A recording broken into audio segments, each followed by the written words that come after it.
Nanda Shri Advaita Gadadhar Shivasadi Bhaktivinoda Hare Krishna Krishna Krishna Hare Hare Hare Rama Rama Rama Hare Hare Hare Krishna Krishna Krishna Hare Hare Hare Rama Rama Rama Hare Hare Hare Krishna Krishna Krishna Hare Hare Hare Rama Rama Rama Hare Hare Hare Krishna Krishna Krishna Hare Hare Hare Rama Rama Hare Hare Hare Krishna Krishna Krishna Hare Hare Hare Rama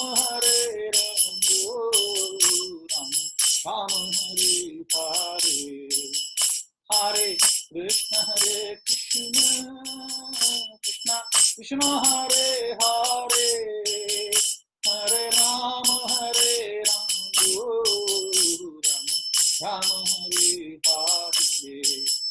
Hare Hare Krishna Krishna Krishna Hare Hare Hare Rama Rama Hare Hare Hare Krishna Krishna Krishna Hare Hare Hare Rama Rama Hare Hare Hare Krishna Krishna Krishna Hare Hare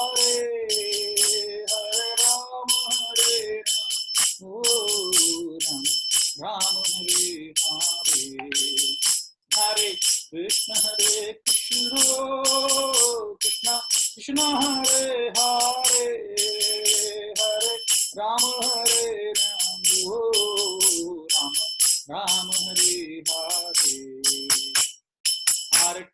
Hare Krishna Krishna Krishna Hare Hare Hare Rama Hare Hare Krishna Krishna Krishna Hare Hare Hare Rama Hare Hare Hare Krishna Krishna Krishna Hare Hare Hare Rama Hare Hare Hare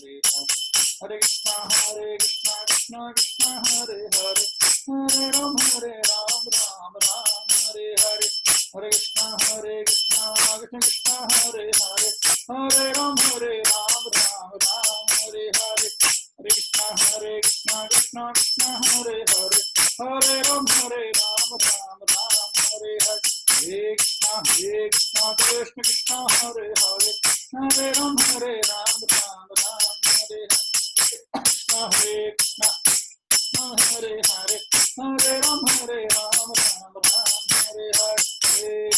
Krishna Krishna Krishna Hare Hare Hare Rama Hare Hare Govinda bolo Hari Gopal bolo Radha Raman Hare Govinda bolo Govinda Govinda Govinda Govinda Govinda Govinda Govinda Govinda Krishna Krishna Krishna Hare Hare Hare Rama Hare Hare Hare Krishna Krishna Krishna Hare Hare Hare Rama Hare Hare Hare Krishna Krishna Krishna Hare Hare Hare Rama Hare Hare Hare Krishna Krishna Krishna Hare Hare Hare Rama Hare Hare Jaya Radha Vrindavan Chandra Radha Vrindavan Chandra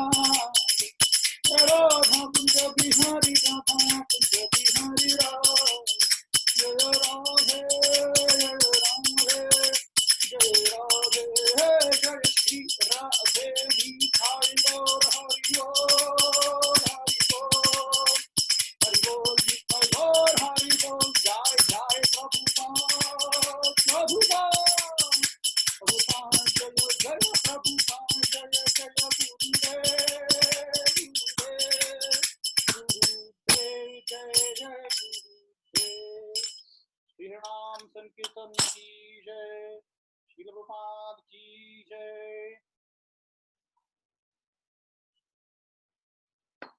ओम अज्ञानतिमिरन्धस्य ज्ञानाञ्जनशलाकया चक्षुरुन्मिलितं येन तस्मै श्रीगुरुवे नमः। श्रीचैतन्यमनोभीष्टं स्थापितं येन भूतले स्वयं रूप कदा मह्यं ददाति स्वपदान्तिकं वन्देऽहं श्रीगुरु श्रीयुतापदकमलं श्रीगुरुं वैष्णवांश्च श्रीरूपं साग्रजातां सहगण रघुनाथान्वितं तं सजीवं साधुवैतं सावधूतं परिजनसहितं कृष्णचैतन्यदेवं श्रीराधा कृष्णपादान् सहगण ललिता श्रीविशाखान्वितांश्च नमो विष्णुपादाय कृष्णप्रेष्ठाय भूतले श्रीमते भक्तिवेदांत स्वामिनीति नामिने नमस्ते सारस्वते देवे गौरवाणी प्रचारिणे निर्विशेष शून्यवादी पाश्चात्यदेशतारिणे नमो विष्णुपादाय कृष्णप्रेष्ठाय भूतले श्रीमते भक्तिसिद्धान्त सरस्वतीति नामिने जय श्री कृष्ण चैतन्य प्रभु नित्यानंद श्री अद्वैत गदाधर शिवासादि गौर भक्तवृंद हरे कृष्ण कृष्ण कृष्ण हरे हरे हरे राम राम राम हरे हरे मुखं करोति वाचालं पंगुं लंघयति गिरिं यत्कृपातमहं वन्दे श्रीगुरु दीनतारिणम्।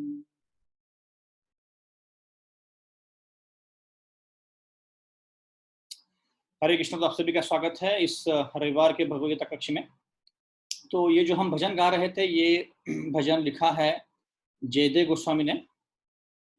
बहुत उच्च कोटि के भक्त थे और उनका अभी भी जो एक भजन है वो गीत गोविंद है जो है, ये अभी भी पूरी मंदिर में रोज गाया जाता है।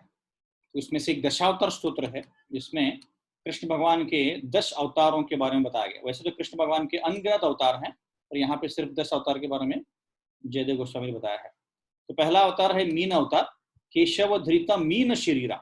मीन मतलब मछली के रूप में भगवान आए थे वेदों को बचाने के लिए, और एक सत्यव्रत मुनि करके राजा थे उनको बचाने के लिए। बहुत पहले की बात है। उसके बाद उनका अवतार हुआ था कूर्म रूप में, कछुआ। केशव धृता कूर्म शरीरा। जब सागर मंथन हुआ था और जब मंथन करने का समय आया था तो जो मंदारा माउंटेन था, पर्वत था, उसको नीचे रखना था, पर अभी समुद्र में कैसे नीचे रखेंगे, वो नीचे डूब रहा था। तो कूर्म, कृष्ण भगवान ने कूर्म का अवतार लिया। कूर्म मतलब कछुए का अवतार लिया। बहुत बड़ा कछुआ था और उसके पीठ पे उसको रखा गया। तो ये कूर्म अवतार है। तीसरा अवतार है शुकर। शुकर मतलब पिग, सुअर। केशव ध्रुता शुकर रूपा। तो हिरण्याक्ष ने पूरे धरती को गर्भोदक सागर में डुबो दिया था। तो तब भगवान कृष्ण को हिरण्याक्ष को मारने के लिए और भूमि को ऊपर लाने के लिए शुकर का रूप लेना पड़ा, सुअर का। उसके बाद है नरहरि रूपा, ये है नरसिंह भगवान। केशव धृता नरहरि रूपा जय जय जगदीश हरे, ये है नरसिंह भगवान। हिरण्यकशिपु को मारने के लिए और प्रहलाद को बचाने के लिए आए थे। उसके बाद अवतार है वामन अवतार, जो बलि महाराज को ठगने के लिए और उससे पूरा जो तीनों लोग हड़पने के लिए आए थे, क्योंकि उसने इंद्रदेव से और देवी देवताओं से सब कुछ ले लिया था। यस माता जी, ये वैष्णव संघ बुक में है ये वाला का। प्रभु जी कितनी नंबर है? हाँ, पेज नंबर है 82, 82 पेज नंबर। फिर उसके बाद उन्होंने जन्म अवतार लिया था भृगुपति। भृगुपति मतलब परशुराम। केशव धृता भृगुपति रूपा। तो तब उन्होंने क्षत्रिय जो बहुत नालायक हो गए थे, जो वेदों को सम्मान नहीं करते थे, खुद का चला रहे थे, वैसे तो कई सारे क्षत्रियों को उन्होंने 21 बार मार दिया था। उसके बाद लिया था उन्होंने राम भगवान का रूप अवतार, केशव धृता राम शरीरा। फिर हलधर मतलब बलराम जी हैं, और बुद्ध मतलब बुद्ध अवतार आपको पता है, और कल की अवतार जो अभी आएगा। ऐसे ओके। तो ये दशावतार स्तोत्र है जो आप अभी 25 तारीख को नरसिंह अवतार है, नरसिंह चतुर्थी है, इसलिए हम इसको गा रहे हैं। तो आज हम शुरुआत कर रहे हैं अध्याय 5वां, भगवद गीता अध्याय 5वां। तो हम कुछ श्लोक पढ़ेंगे, उसके बाद प्रारंभ करेंगे। तो ये जो भगवद गीता है, इसमें जितना हम डीप जाएंगे, डेप्थ में जाएंगे, खोल में जाएंगे, उतना ज़्यादा हमको ज्ञान मिलेगा, उतना ज़्यादा हमें रियलाइजेशन होगा। तो इसीलिए हमने जितना पढ़ सकते उतना पढ़ना चाहिए, ताकि हमें गहराई से जान सके इसको। तो पहले 5 श्लोक पढ़ते हैं और फिर अपने चर्चा को आरंभ करते हैं। भगवद्गीता 5वां अध्याय, पहला श्लोक। अर्जुन उवाच संन्यासं कर्मणां कृष्ण पुनर्योगं च संशसि यच्छ्रेय एतयोरेकं तन्मे ब्रूहि सुनिश्चितम्। ओ कृष्णा, पहले तो आप मुझे बोलते हो कि तुम अपना कर्म त्याग कर दो, फिर बोलते हो कि कर्म भी करो। क्या मुझे आप सुनिश्चित रूप से डेफिनेटली बोल सकते हो कि दोनों में से कौन सा ज्यादा अच्छा है? ये पहला श्लोक है। दूसरा श्लोक। श्री भगवान उवाच संन्यस्य कर्मयोगश्च निःश्रेयस करावुभौ तयोस्तु कर्म संन्यासात् कर्मयोगो विशिष्यते। भगवान बोल रहे हैं कि कर्म को त्याग करना और भक्ति करना या निष्काम कर्म योग करना, दोनों ही मोक्ष के लिए अच्छे हैं, पर उनमें से भक्ति करना ये कर्म को त्याग करने से बहुत गुना अच्छा है। तो दोनों से हमें मोक्ष मिल सकता है, पर निष्काम कर्म से या भक्ति से बहुत जल्दी मोक्ष मिल सकता है और आसानी से मिल सकता है। ज्ञेयस नित्य सन्यासी यो न द्वेष्टित न कांक्षति निर्द्वंदो हि महाबाहु सुखम बंधात् प्रमुच्यते। जो कोई चीजों का तिरस्कार नहीं करता है, ज्ञेयस नित्य सन्यासी द्वेष्टित न कांक्षति, या कोई चीज का अपेक्षा नहीं करता है, निर्द्वंद महाबाहु, ऐसा व्यक्ति सुख में रहता है, जिसको द्वंद्व से फर्क नहीं पड़ता है। सुख हो, दुख हो, गर्मी हो या ठंड हो, बारिश हो, उसको फर्क नहीं पड़ता। ऐसा व्यक्ति पूर्ण तरह से मोक्ष को पा सकता है।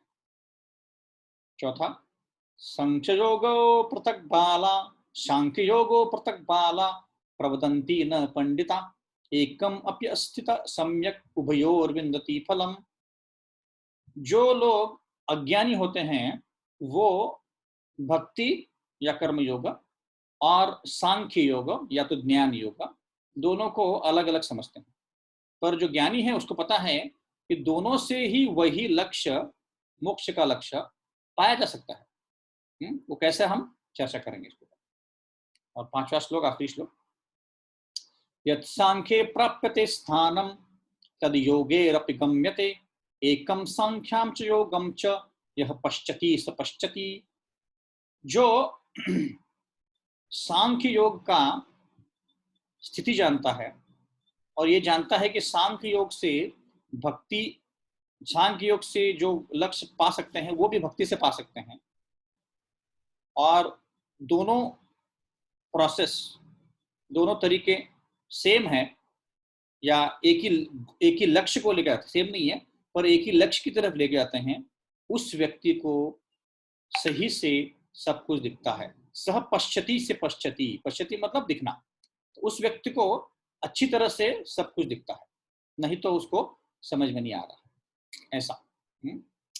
तो अभी हम चर्चा कर रहे हैं भगवद गीता के 5वें अध्याय में। इसका जो शीर्षक है वो है कर्म संन्यास योग। तो इसका मतलब है कि आप अभी देख रहे हैं यहाँ पे और शेयर हो रहा है। तो ये जो 5वां अध्याय है ये कर्म योग के बारे में ही बताने वाला है, और तीसरा अध्याय भी कर्म योग के बारे में ही बता रहा है। तो अभी फर्क क्या है तो हम जानने का प्रयत्न करेंगे। दूसरा अध्याय जो था, जैसा अभी कुछ कुछ भक्त नए हैं तो उनके लिए थोड़ा सा रिवीजन करते हैं। पहला अध्याय जो है सैन्य निरीक्षण योग है। इसका मतलब है कि अर्जुन सारे सैन्य को निरीक्षण कर रहा है, और जब अपने बांधवों को देखता है तो उसके मन में एक शंका उठती है कि मैंने सही में युद्ध करना चाहिए क्या, और वो कई सारे प्रश्न और कृष्ण को पूछता है और अब 5 कारण देता है जिसके कारण उसको युद्ध नहीं करना है। अभी उसके बाद दूसरे अध्याय में कृष्ण को अर्जुन पूरी तरह से समर्पित करता है। कार्पण्य दोषोपहत स्वभाव पृच्छामि त्वां धर्म समरुचेहतः यच्छ्रेयशान् निश्चितं प्रियतन्मे शिष्यस्त्यहं शाधिमां कृपम्। मैं पूरी तरह से शरणागत हूं। तो कृष्ण भगवान उसको आत्मा का ज्ञान देते हैं कि तुम कौन हो, तुम आत्मा हो, ये शरीर नहीं हो। उसका ज्ञान देते हैं, बहुत डिटेल में 20 श्लोकों में ज्ञान दिया गया है।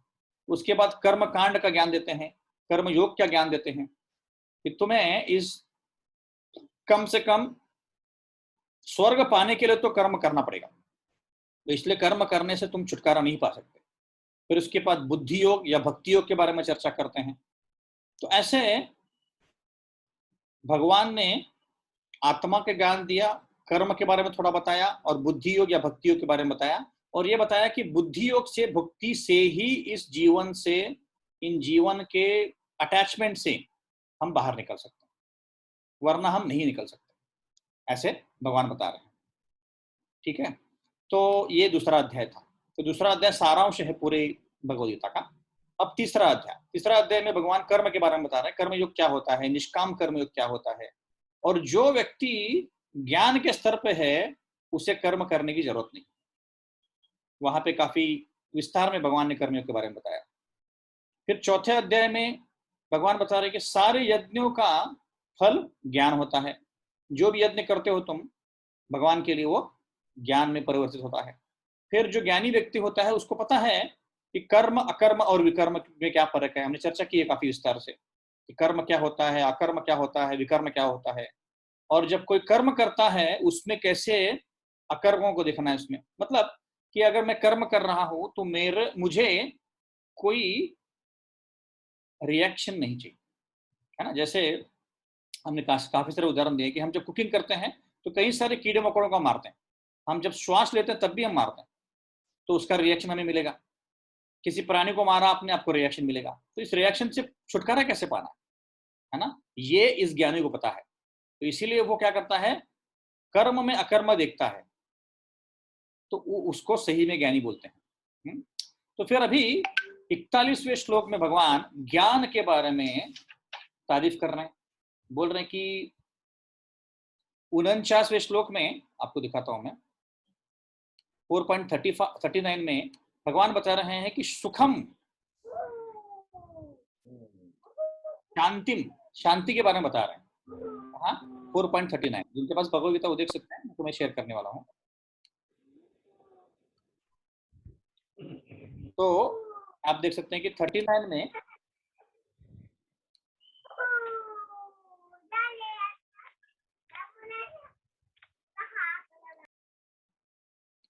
भगवान ये बता रहे हैं, श्रद्धावा लभते ज्ञानम तत्पर समतेन्द्रिया ज्ञानम लब्धा पराम शांतिम। तो यहाँ पे भगवान शांति के बारे में बता रहे हैं, अचिरेण अधिगच्छति। मतलब जो व्यक्ति उसके पास आध्यात्मिक ज्ञान है और अपनी इंद्रियों को काबू करता है, वो शांति को पा सकता है। सब लोग शांति के पीछे हैं, है ना। ओम शांति चाहते हैं सब लोग, क्योंकि शांति अभी आजकल नहीं मिलती है ना। तो भगवान ने यहाँ पे शांति के बारे में बताया। फिर 41 में जाके बता रहे हैं कि कैसे, यहाँ पे देखिए, योग संन्यस्त कर्माणा ज्ञान संचिन्न संशयम आत्मावंतम न कर्माणि निबद्धन्ति धनंजय। तुम अपने कार्यों के फलों को त्याग दो तो तुम्हें ज्ञान मिलेगा। तो अभी यहाँ पे क्या बोल रहे हैं, योग संन्यस्त बोल रहे हैं। सो संन्यस्त मतलब कर्म का त्याग करो या फलों का त्याग करो। तो यहाँ पे संन्यास के बारे में बता रहे हैं, ठीक है। और फिर 42 में जाके अब कृष्ण बता रहे हैं कि तुम लड़ाई करो। इतना सब बोलने के बाद पहले बोला कि शांति में रहो, शांति कैसे पा सकते हो, फिर बोला कि संन्यास कैसे ले सकते हो, और यहाँ पे अभी बोल रहे हैं उत्तिष्ठ भारत, उठो लड़ाई करो, क्यों आलसी बन रहे हो, ऐसा बोल रहे हैं। तो अभी अर्जुन को कंफ्यूजन हो रहा है कि क्या बोल क्या रहे हैं कृष्ण। पहले तो बोला कि शांति पाना है तुमको, फिर बोला कि सब कुछ त्याग करना है, और 42 में बोल रहे कि फाइटिंग करो, है ना। तो अर्जुन एकदम कंफ्यूज हो गया अभी, जैसे तीसरे अध्याय की शुरुआत में भी कंफ्यूज हो गया था। तो इसीलिए पूछ रहा है अभी कृष्ण, अर्जुन वापस वही सवाल पूछ रहा है जो तीसरे अध्याय में पूछा था उसने।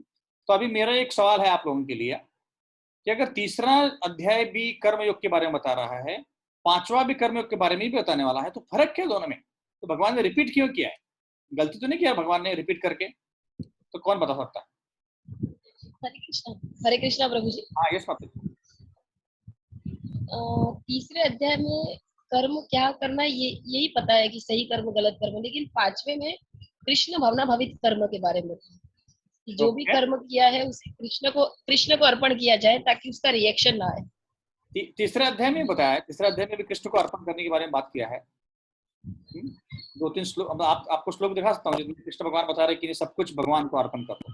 तो उसमें निष्काम कर्म योग मतलब वही है, उसमें भी है। और कोई उत्तर? हरे कृष्ण प्रभु जी। यस माता जी। पांचवें अध्याय में भगवान कृष्ण ने बताया है कि मतलब अकर्म कैसे किस तरह से करना चाहिए और हमारे कर्म को हम अकर्म में किस तरह से बदल सकते हैं, भक्ति योग कैसे कर सकते हैं, मतलब भक्ति कैसे कर सकते हैं कर्म के साथ साथ। वो भी चौथा अध्याय में बताया था जो आप यहाँ पे देख रहे हैं कि action in action in action action, ये भी उन्होंने बताया था भगवान ने। और तीसरा अध्याय में भी बताया है, उसके बारे में संक्षिप्त में बताया है। तो अभी वापस रिपीट क्यों कर रहे हैं? कर्मयोग को पूरा कवर कर लिया भगवान ने तीसरे अध्याय। निष्काम कर्मयोग क्या होता है ये बता दिया, और फिर ये भी बताया कि हमारा सबसे बड़ा दुश्मन कौन है। हमारा सबसे बड़ा दुश्मन काम है, लस्ट, ये भी बताया अध्याय में। तो इसमें अभी पांचवें में अभी नया क्या बताने वाले हैं? दोनों का थीम सेम है, चैप्टर 3 और 5वें का एग्जैक्ट सेम थीम है, कर्मयोग। इसके लिए उनका आप देखेंगे भगवद गीता में तो उसका जो हेडिंग है वो भी सेम है। आप अपना भगवद गीता खोल के देख सकते हैं, उसमें चैप्टर 3 में लिखा है कर्मयोग और 5वें में लिखा है action, कर्मयोगा action in Krishna consciousness. और कोई बता सकता है? प्रयत्न कीजिए बताने का। आत्मा और शरीर अलग करके कर्म कैसे करना चाहिए उसका फर्क बताया है। आत्मा और शरीर को अलग करके कैसे कर्म करना चाहिए? हाँ, उसका थोडा विवरण किया हुआ है। नहीं। हरे कृष्णा प्रभूजी। यस माता जी। याच्यामध्ये तिसऱ्यामध्ये सांगितलं आहे की ह्या भौतिक जगामध्ये प्रत्येकाला कोणते ना कोणते तरी कर्म करायलाच पाहिजे ना। तर पण जे आपण कर्म करतो ते कर्म आपल्याला संसारात म्हणजे बांधून म्हणजे ठेवू शकते, मुक्त करू शकतात। तर आपण निष्काम भावनेने जे म्हणजे परमेश्वरासाठी जे कर्म करतो तर त्या फेऱ्यातून आपण मुक्त होऊ शकतो आणि आत्मा आणि परमात्माच्या दिव्य ज्ञान प्राप्त करू शकतो। असं या तिसऱ्या याच्यामध्ये सांगितलेलं आहे। आणि पाचव्या याच्यामध्ये सांगितलं आहे की कृष्ण भावना भावित कर्म करायचं, म्हणजे बुद्धिमान मनुष्य म्हणजे दिव्य ज्ञान रूपामध्ये जसं अग्नीमध्ये शुद्ध होऊन जसं सर्व प्रकारची कर्मे करीत राहतो, पण त्याला आतून म्हणजे कर्मफळाचा त्याग म्हणजे करून तो म्हणजे शांती, आध्यात्मिक दृष्टी आणि म्हणजे आनंद प्राप्त करतो। असं प्रभु जी। आपने लगभग हर्षा माता जी जो बताया लगभग वही बताया। तीसरे अध्याय में भी भक्ति कैसे करते हैं। हरे कृष्ण। हाँ सोना माता जी बताइए। हाँ, इसमें बताया है कि ये भौतिक जगत में हमको मतलब रह के जो हम कर्म कर रहे हैं उससे कैसे मतलब वैराग्य दूर रहे, मतलब उससे अटैच नहीं रहना चाहिए।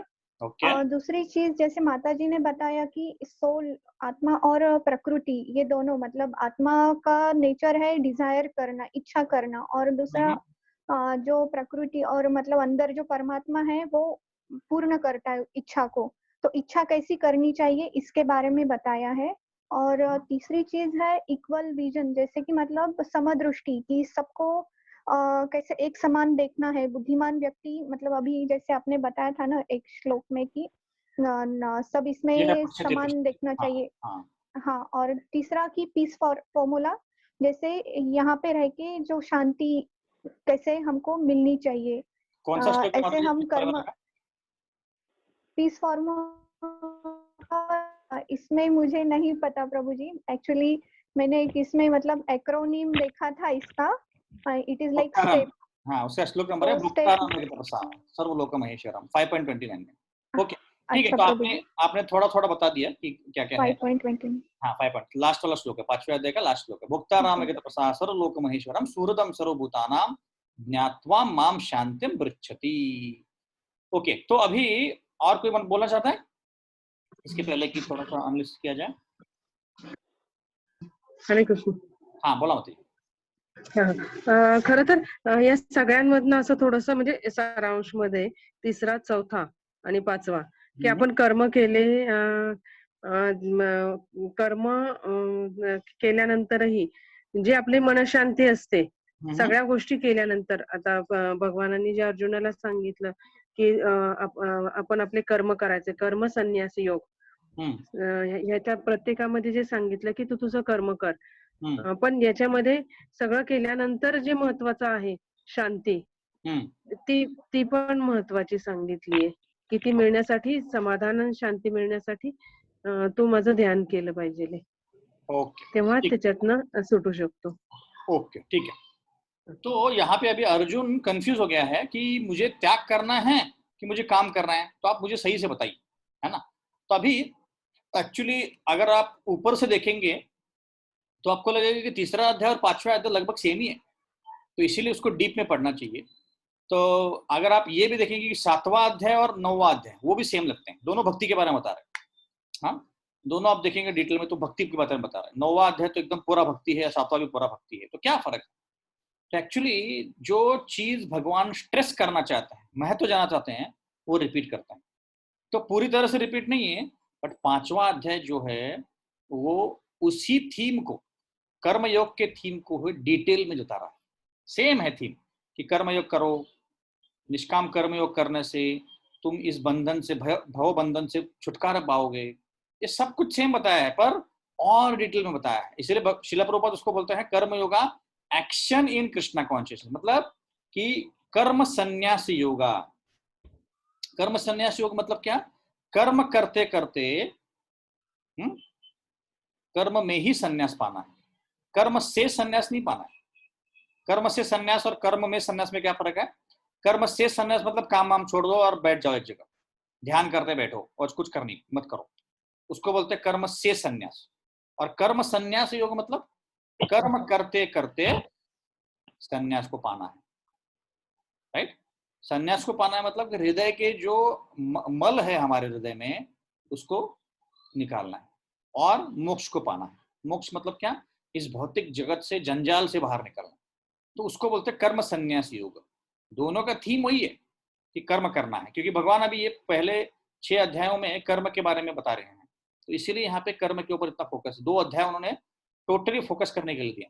तो यह हम कोट कर सकते हैं, जो लोग बोलते हैं कि अरे भगवद गीता पढ़ने से सब कुछ त्याग करना पड़ता है, घर दार चले जाता है, उनको बोलो भगवान ने 2 अध्याय दिए हैं कैसे कर्म करना है ये बताने के लिए। तो इसीलिए ये बोलना बहुत गलत है कि भगवान बोल रहे हैं कि नहीं सब कुछ त्याग कर दो और जंगल चले जाओ या मंदिर चले जाओ। नहीं, भगवान कहीं भी ऐसा नहीं बोल रहे हैं, उल्टा बोल रहे हैं भगवान। स्वधर्मम अपि चावेक्षण विकंपितम अर्हसि, खुद का धर्म तुम छोड़ो मत कभी भी, दूसरे का कर्म करना बहुत मुश्किल है। तो ये जानना बहुत जरूरी है कि भगवान यहाँ पे भगवद गीता में कहीं भी नहीं बता रहे हैं कि तुम अपने कर्मों को त्याग कर दो और तुम सब कुछ त्याग करके कहीं चले जाओ। नहीं, भगवान ऐसा कहीं नहीं बता रहे। तो ये बहुत बहुत जरूरी है जानना कि इसमें क्या लिखा। तो अभी हम चलते हैं। तो 5वें अध्याय में पहला कैसे ब्रेकअप है पहले देखते हैं कि कैसे दिखता है भगवद गीता का अध्याय। तो पहला जो 5-6 श्लोक हैं यहाँ पे बताया गया कि निष्काम कर्म योग क्या है और ये कैसे ज्ञान योग से या सांख्य योग से आसान है। पहले प्रश्न अभी अर्जुन पूछ रहा है ना कि भाई मैं त्याग करूं कि कर्म करूं, है ना। तो जैसे मैं बता रहा था कि कल मैं बता था मेरे ख्याल से कि लोग 2 एक्सट्रीम्स पकड़ते हैं। क्या पकड़ते हैं? इधर सब कुछ त्याग कर देते हैं या तो भगवान की तरफ जाते ही नहीं। क्या करते हैं, सब कुछ त्याग करके कहीं हिमालय में जाके बैठते हैं, या तो भगवान के बारे में भूल के सिर्फ कर्म करते रहते हैं। तो दोनों एक्सट्रीम की जरूरत नहीं है। तो अर्जुन पूछ रहे हैं कि भाई यहाँ पे दो एक्सट्रीम्स हैं, आप बोल रहे हैं मुझे त्याग करो या तो कर्म करो। तो ये अर्जुन ये नहीं समझ पा रहा है कि त्याग करते करते कर्म कर सकते हैं। त्याग किसका करना है, जो भक्ति के लिए चीज अच्छी नहीं है उसका त्याग करना है और कर्म करते रहना। तो यहाँ पे ये सेक्शन बता रहा है। फिर डिटेल में अभी दूसरे अध्याय बताएंगे कि निष्काम कर्म कैसे करना है। अब काफी विस्तार में जा रहे हैं हम लोग कि शरीर के अंदर आत्मा फंसा हुआ है, अब कैसे इसको इस बॉन्डेज से छुटकारा देना है, उसको कैसे उसको बाहर निकालना है, ये कश्मीर यहाँ पे बताया गया है। फिर यहाँ पे बताया गया कि 3 प्रकार के कर्ता होते हैं। जैसे 18वें अध्याय में आप देखेंगे तो 5 प्रकार के कर्तों के बारे में बताया, 18.14 5 प्रकार के कर्ता होते हैं उनके बारे में बताया। अब यहाँ कृष्ण भगवान 3 प्रकार के कर्ता को के बारे में बता रहे हैं। अलग अलग जगह अलग अलग कर्ताओं के बारे में बताएंगे। उसके बाद मोक्ष पाना परमात्मा को के ऊपर केंद्रित करके, इसके बारे में सेक्शन है, मोक्ष परमात्मा के ऊपर ध्यान केंद्रित करके। और फिर आखिर में भगवान बता रहे हैं कि अष्टांग योग क्या होता है, क्योंकि वो अभी 6ठे अध्याय में अष्टांग योग के बारे में बता रहे हैं। यहाँ पे क्यों बता रहे हैं अष्टांग योग, क्योंकि ऐसे कई लोग होते हैं जो कर्म योग भी नहीं कर पाते हैं। उनको होता नहीं नहीं नहीं, यहाँ कर्म वर्म नहीं करना है, एक जगह जाके हिमालय में, अभी भी बहुत सारे योगी हैं हिमालय में ऐसे ओम या कुछ तो ऐसे मेडिटेशन करते रहते हैं, हजारों सालों से कर रहे हो या कई सालों से कर रहे हैं, तो उसको बोलते हैं अष्टांग योग। तो अष्टांग योग के अलग अलग प्रकार होते हैं। तो भगवान अभी 6ठे अध्याय में अष्टांग योग के बारे में बता रहे हैं, इसीलिए वो यहाँ पे प्रीव्यू दे रहे हैं, जैसे कोई मूवी का प्रीव्यू होता है तो वैसा ये प्रीव्यू है। और आखिरकार में भक्ति योग के बारे में एक श्लोक बताया जो 7वें से 12वें अध्याय तक वो पूरी तरह से डिटेल में बताने वाले हैं। तो जो 27 और 28 श्लोक है उसके बारे में 6ठे अध्याय में बताएंगे, और 29वां श्लोक जो मैंने अभी दोहराया, भुक्ताराम यगतपसा सर्वलोक महेश्वरम सुहृदम सर्वभूतानां ज्ञात्वा माम शांतिं मृच्छति।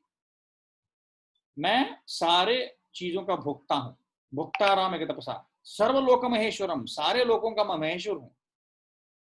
तो ये पीस फॉर्मूला है। मतलब क्या कि ये अगर सब लोग जानेंगे दुनिया में, तो दुनिया में कभी भी कोई झगड़ा नहीं होगा, शांति रहेगी।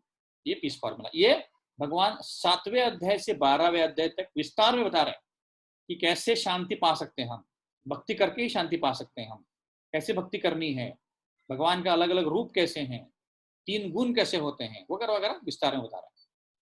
ठीक है, तो अभी हमने दूसरे अध्याय के बारे में बताया, तीसरे अध्याय के बारे में चर्चा की, अभी 5वें अध्याय में चलते हैं। तो अभी कृष्ण बता रहे हैं कि दोनों निष्काम कर्म योग और त्याग। अब ये जानिए कि भक्ति, निष्काम कर्म योग और बुद्धि योग ये भगवान एक ही कैटेगरी में डालते हैं। हालांकि निष्काम कर्म योग के ऊपर है भक्ति योग, पर साधना भक्ति जो होती है निष्काम कर्म योग के ऊपर होती है। और दूसरे कैटेगरी में आता है ज्ञान योग या सांख्य योग, या जो मायावादी लोग होते हैं वो ये करते हैं। तो ये दोनों के बारे में अभी चर्चा हो रही है। हाँ, तो अर्जुन कंफ्यूज है कि मैं सब कुछ त्याग करके सिर्फ विचार करते रहूं कि क्या है। हाँ, अब सांख्य के बारे में थोड़ा चर्चा करते हैं कि सांख्य योग क्या है। कोई बता सकता है सांख्य योग क्या है? हमने दूसरे अध्याय में चर्चा की इसके बारे में, किसी को याद है सांख्य योग क्या होता है?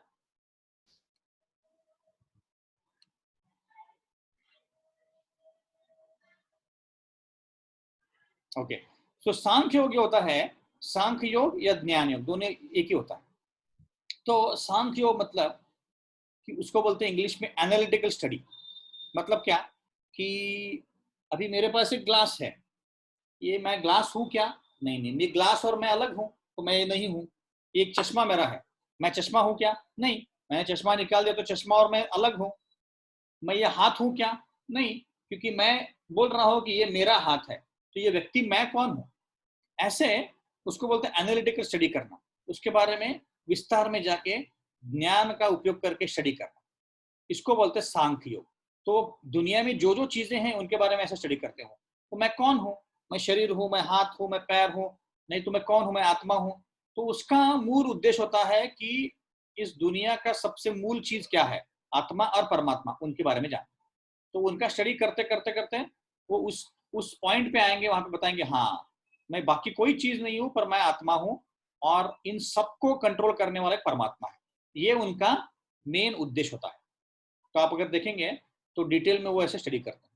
तो और एक उदाहरण दिया सकता है कि अगर एक पेड़ है, जैसे बरगद का पेड़ है, बहुत बड़ा बरगद का पेड़ होता है, जैसे आप कहीं कई सारे जंगलों में जाएंगे तो जब बरगद का पेड़ होता है, या बैनियन का ट्री बोलते हैं उसको, तो वो उसका जो उसको क्या बोलते हैं, उसका जो जड़े जड़े जड़े होती है, जड़े हाँ ना, जड़े तो नीचे होती हैं, उसके ऊपर से जो आता है वो भी जिसको हम पकड़ के लटकते ना, बचपन में लटकते थे उसको पकड़ के, तो वो क्या करता है, टहनियाँ टहनियाँ, तो छोटी छोटी टहनियाँ होती है, वो जमीन में जाती हैं और फिर उससे और कहीं से आती हैं वो। तो ऐसे कई जगह होती है। तो एक ही बरगद का पेड़ होता है पर ऐसा लगता है कि हजारों बरगद के पेड़ हैं। तो इस पेड़ का मूल कहाँ है ये समझना बहुत मुश्किल है। तो ये काम मतलब सांख्य योग है कि भाई ये पेड़ का मूल कहाँ है, पहले मैं जानू तो सही। इसको बोलते हैं सांख्य योग।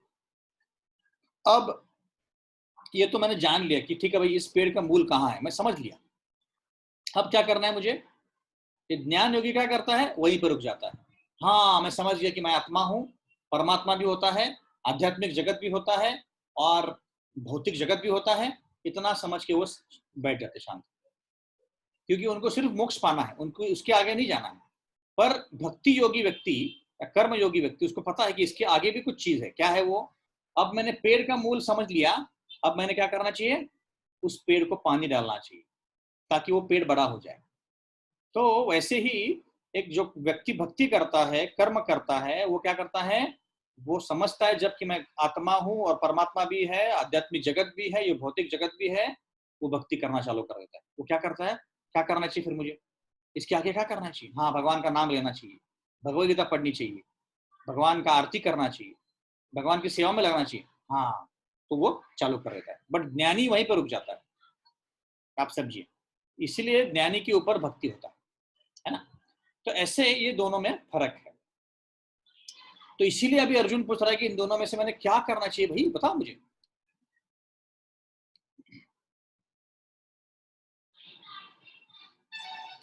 ओके, हाँ, तो ये अभी ये जो पहले अध्याय से लेके अब तक अर्जुन ने 5 प्रश्न पूछे हैं, 5 अलग अलग प्रश्न पूछे हैं। तो ये 5वां प्रश्न है, क्योंकि तीसरे अध्याय में भी सेम प्रश्न पूछा था। वैसे उसने पहले अध्याय में और दूसरे अध्याय में अलग अलग प्रश्न पूछे हैं, तो 5वां प्रश्न है। हाँ? तो अभी ज्ञान के बारे में, ज्ञान योग के बारे में और कर्म योग के बारे में जानते हैं, या भक्ति के बारे में जानते हैं। तो ऐसे कई लोग हैं इंडिया में, कई सारे लोग हैं जो मायावादी हैं। मायावादी मतलब क्या, वो ज्ञान योग को फॉलो करते हैं और फिर बोलते हैं कि बाद में जाके मैं ब्रह्म ज्योति में विलीन होने वाला हूँ, ऐसे बोलते हैं। हाँ, तो उसको बोलते हैं कि मायावाद। उसमें भी अलग अलग प्रकार होते हैं, ब्रह्मवादी होते हैं और फिर मायावादी होते हैं। ब्रह्मवादी मतलब जो वो भगवान को बुरा नहीं कहते, पर उनको जाके सिर्फ ब्रह्मन में विलीन होना है। और जो मायावादी होते हैं वो बोलते हैं कि भगवान है ही नहीं, सिर्फ ब्रह्मन है। तो ऐसे लोगों का जो ज्ञानी होते हैं, जो ब्रह्मवादी की बात कर रहे हैं अभी, तो मायावादी जो होते हैं वो तो मायावादी अपराधी होते हैं भगवान के, उनके बारे में तो हम चर्चा ही नहीं कर रहे हैं। पर जो ज्ञानी होते हैं, जिनको भगवान के ऊपर कुछ प्रॉब्लम नहीं है, पर वो बोलते हैं कि हमें उधर जाना ही नहीं, हमें सिर्फ ब्रह्मन में विलीन होना है, तो उनका जो रास्ता है बहुत कठिन होता है। हाँ, भगवान ब्रह्मा जी ने बताया है कि वो जब ब्रह्म ज्योति में विलीन होते हैं उसके बाद वापस नीचे गिरता है।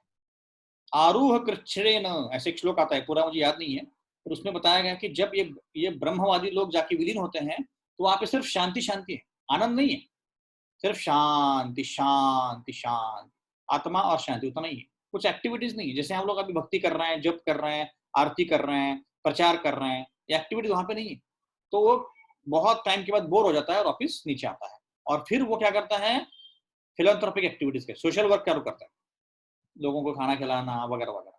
तो ये बहुत, और वो उसको अचीव करना भी बहुत मुश्किल है। जैसे व्यासदेव जी ने सारे वेद लिखे, अब उन्होंने वेदों में कई सारी चीजें लिखी, उसमें ज्ञान योग के लिए लिखा, कर्म कांड के लिए लिखा, बट भक्ति के बारे में कुछ लिखा ही नहीं। तो उनका जो मन है मायूस हो गया था। तो मन में उन्होंने बोला कि मैं मुझे मायूसता क्यों आ रही है।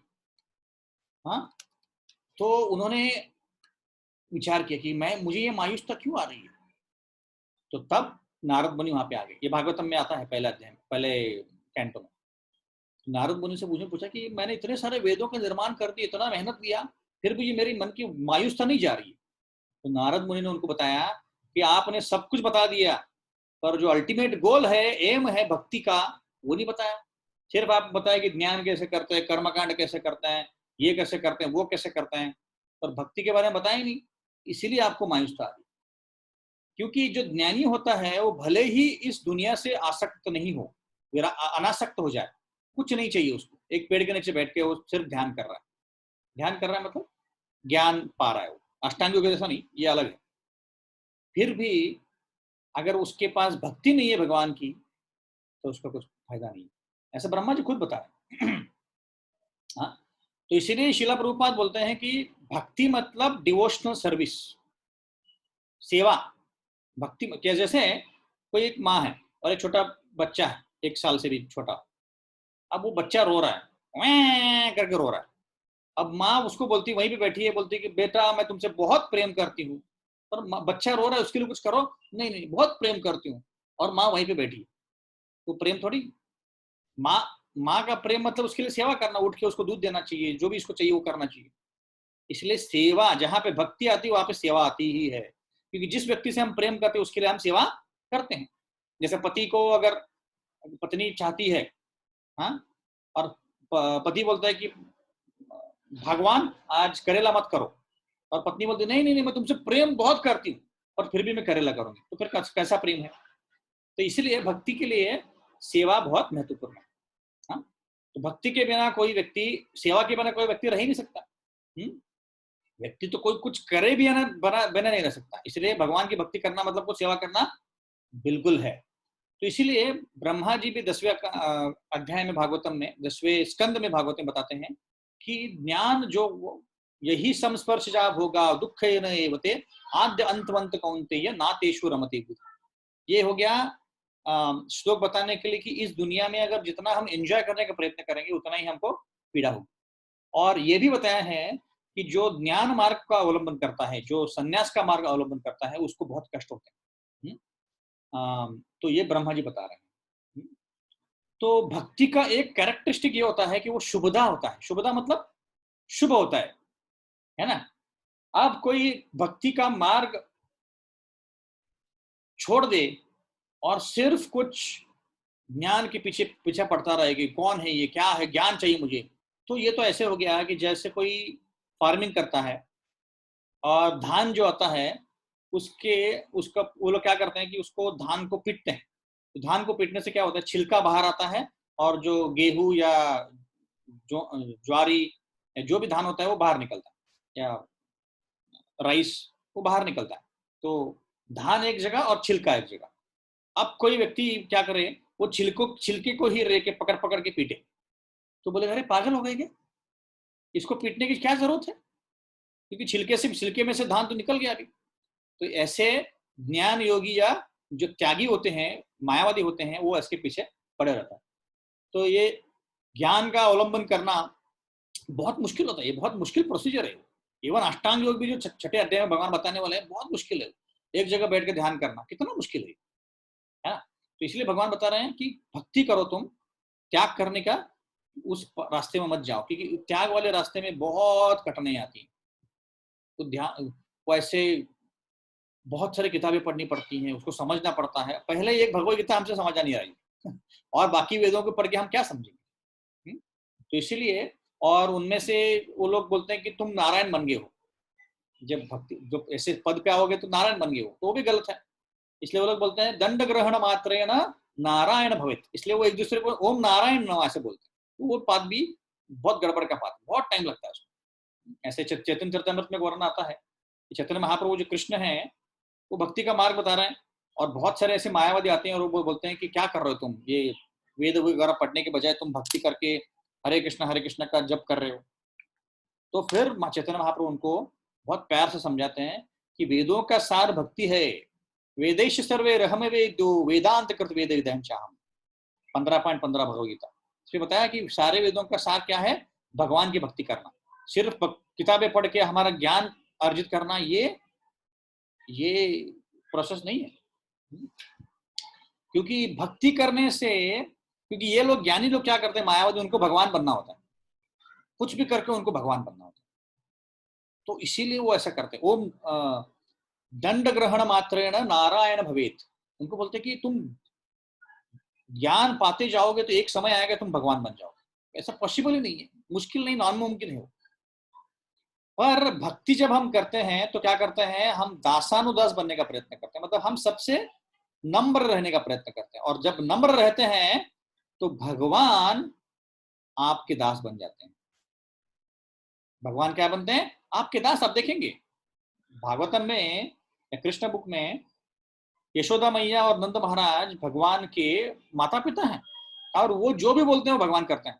क्योंकि यशोदा मैया ने बोला कि लाला वो थोड़ा सा धान लेके आना, तो भगवान भाग के वो लेके आते हैं।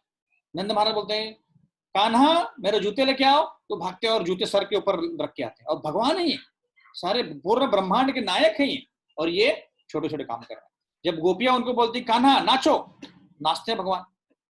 राधा रानी बोलती है कि तुम ये करो वो करो, तो भगवान जो भी कहे। अभी एक बार राधा रानी गुस्सा हो गई थी, मान मंदिर में जाके बैठ गई थी, तो कृष्ण गए उसको मनाने के लिए। ललिता आई, वैसे विशाखा आई, पर तैयार नहीं थी। राधा रानी बिल्कुल मनाने के लिए तैयार, क्योंकि उन्होंने क्या किया था, कृष्ण भगवान ने राधा रानी का चेहरा चंद्रमा से कंपेयर किया था। बोला कि तुम्हारा चेहरा जो चंद्रमा जैसा, तो राधा रानी बोला कि मेरा चंद्रमा जैसा चेहरा, चंद्रमा में दाग है, ये मेरे चेहरे में दाग है क्या, तो ऐसे बोला, और वो नाराज हो गई। तो तब कृष्ण जाके वहां पे पैर पड़ रहे हैं, उसके पैर लिटरली उसके पड़ रहे हैं, पैर दबा रहे हैं, फिर भी राधा रानी नहीं मानती है। तो आप सोच सकते हैं कि भगवान, साक्षात भगवान अपने भक्तों का वो दास बन जाता है। तो ऑब्वियसली भक्त अपने ऐसे नहीं सोचते कि मैं भगवान को दास बनाऊंगा, नहीं, वो अपनी भक्ति करते रहते, सेवा करते रहते, तो भगवान उनके ऊपर कृपा करके उनको दास बनते हैं ऐसे।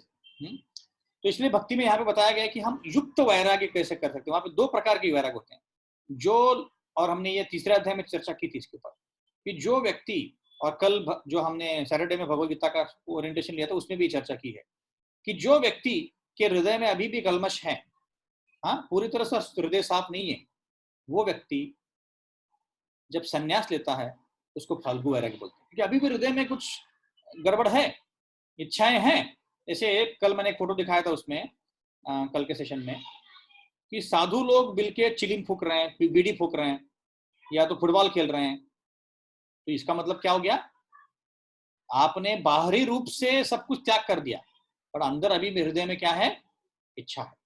तो इसलिए प्री मैच्योर रिनंसिएशन बोलते हैं उसको, फाल्गु वैराग्य, बहुत जल्दी रिनंसिएशन लेना, त्याग कर देना सब कुछ, बाहरी रूप से नहीं करना चाहिए। भगवान बोलते हैं कि बाहरी रूप से त्याग जल्दी मत करो, तुम पहले अंदर रूप से सब कुछ साफ करो और फिर कर सकते हो। इसलिए इसको बोलते हैं युक्त वैराग्य और फाल्गु वैराग्य।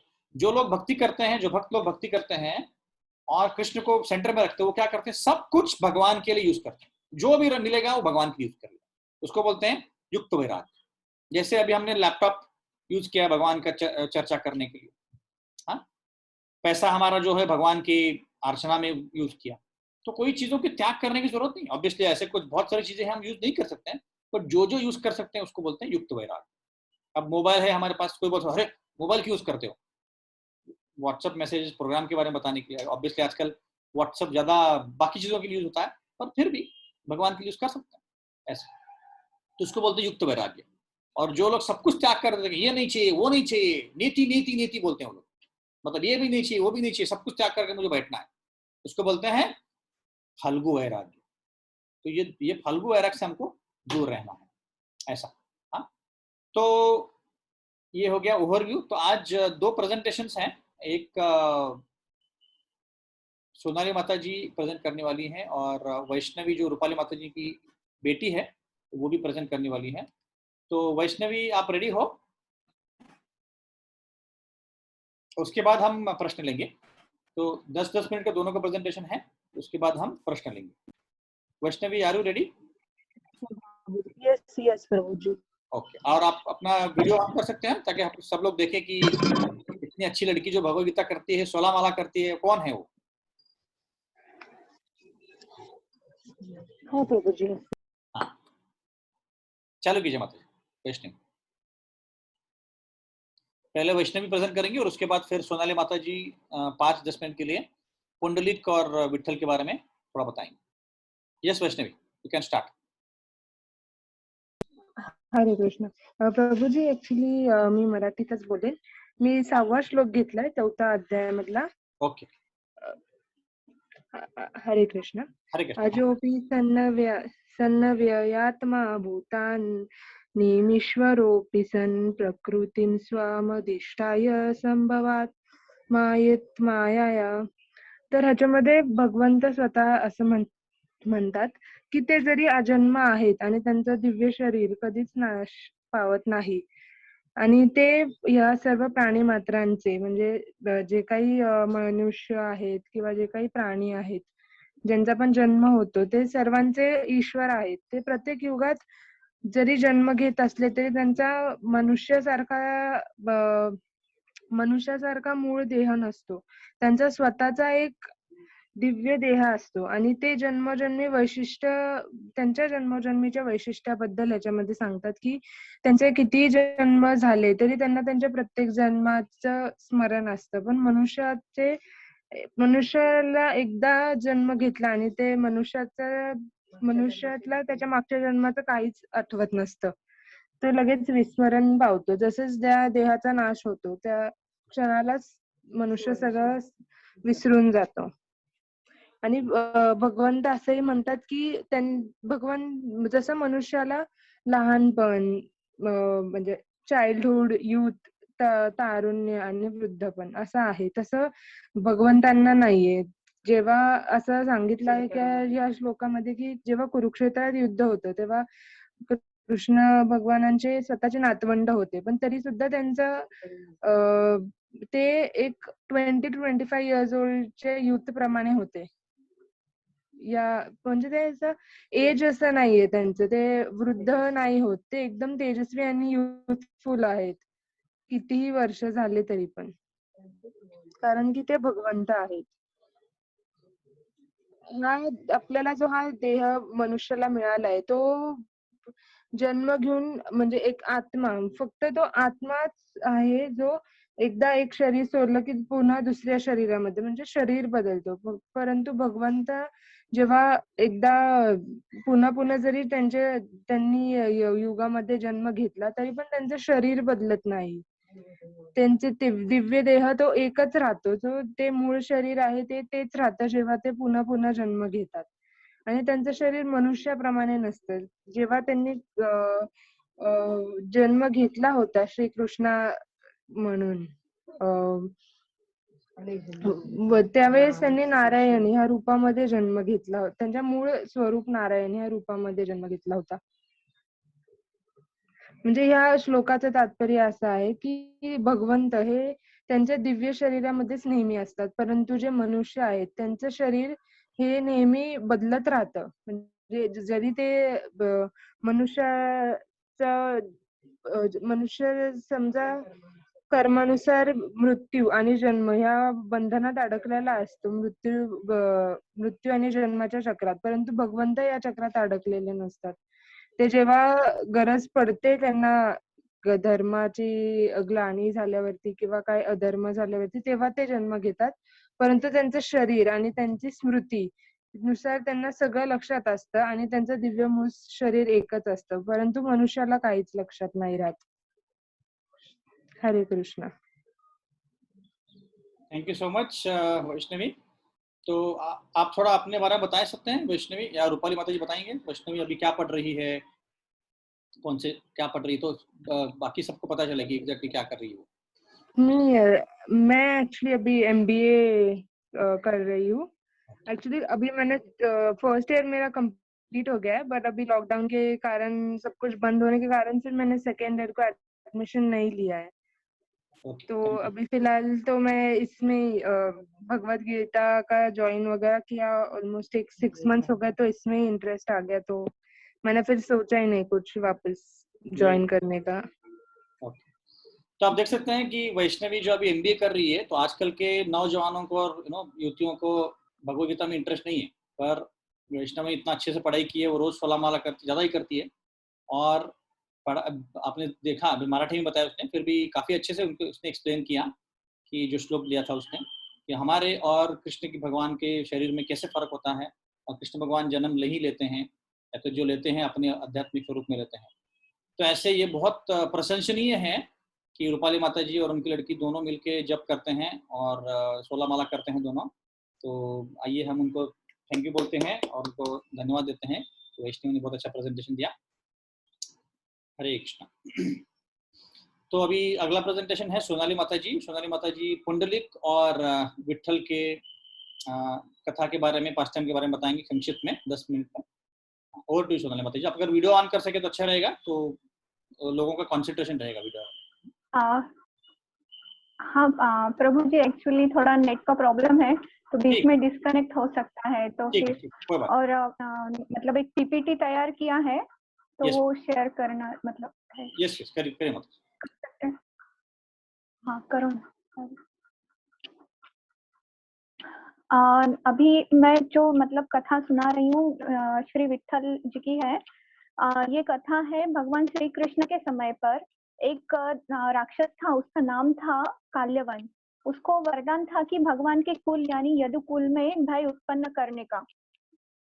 तो उसने एक बार द्वारिका पर आक्रमण किया और भगवान कृष्ण ने उसके वर का सम्मान करते हुए वे अपने महल से वो राक्षस के सामने घर से बाहर निकल गए। मतलब कि वैसे तो भगवान कृष्ण सब जो भी देवी देवता वरदान देते हैं उसका मतलब सम्मान करते हुए ही वो असुरों का वध करते हैं। तो फिर हाँ, काल्यवन राक्षस उनके पीछे पीछे भागे। भगवान भागते भागते एक गुफा में भाग गए। वहां पे एक व्यक्ति सो रहे थे।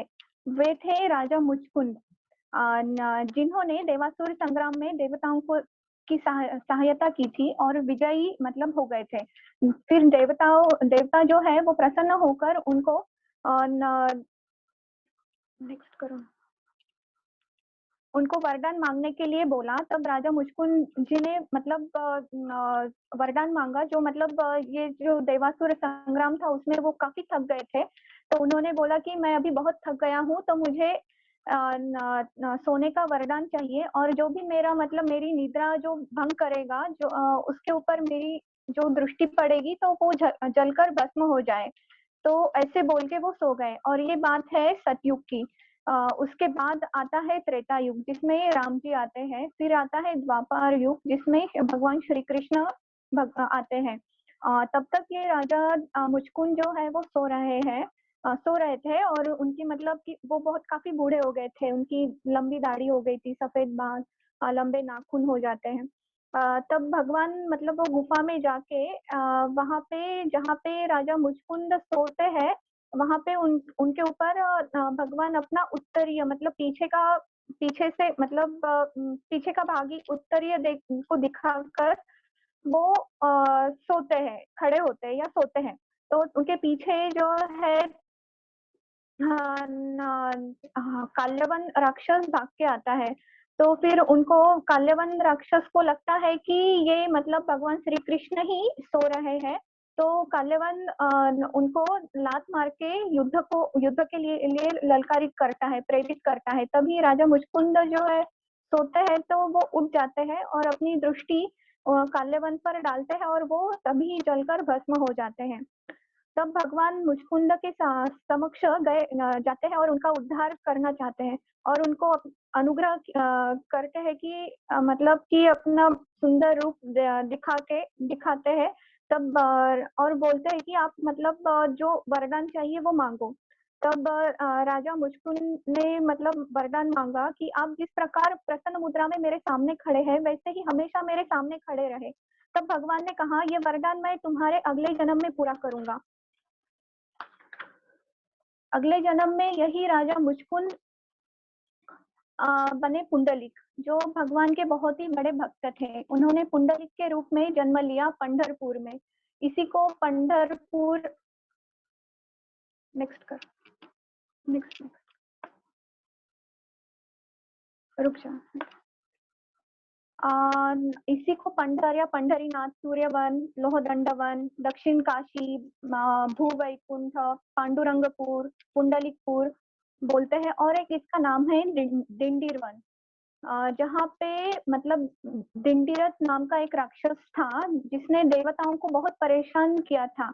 तब देवताओं की प्रार्थना पर भगवान ने श्री चंद्र राजा पुत्र मल्लिकार्जुन के रूप जन्म लिया और उन्होंने अपनी लोहे की पर्वत समान गदा से दिंडीरथ राक्षस का वध किया। तब मरते मरते वो राक्षस ने कहा हरि हरि।